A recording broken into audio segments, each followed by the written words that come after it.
আলোচিত গায়ক মাইনুল আহসান নোবেলের জীবনের নাটকীয় মোড় প্রতিদিনই শিরোনাম তৈরি করছে।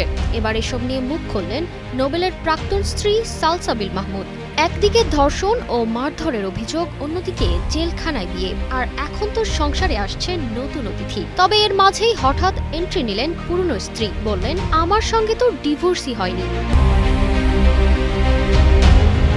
বিয়ে, জামিন, অনাগত সন্তান সব মিলিয়ে যখন এত কিছু ঘটে গেছে, তখন জানা গেল নোবেলের আগের স্ত্রী সালসাবিলের সাথে ডিভোর্স হয়নি।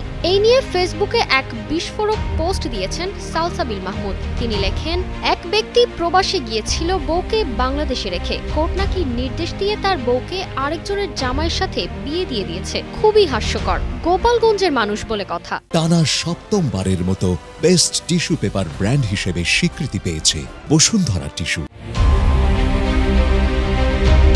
ভক্তরা খুব ভালো মতোই বুঝেছে কাকে ইঙ্গিত করা হয়েছে পোস্টের এই গোপালগঞ্জ শব্দটা দিয়ে। শব্দটি স্পষ্ট করেই বোঝাচ্ছে নোবেলকেই টার্গেট করছেন সালসাবিল, যেহেতু তার বাড়ি গোপালগঞ্জেই।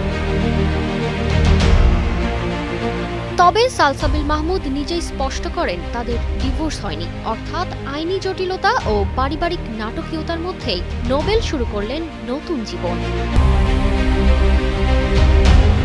নতুন জীবনসঙ্গী, নতুন অতিথি, পুরনো স্ত্রী, সবকিছু ঘিরে নোবেলের জীবনের পরবর্তী অধ্যায় নিয়েও নেটিজেনদের কৌতূহলের শেষ নেই। তারতিবা ফারুকী, কালের কণ্ঠ।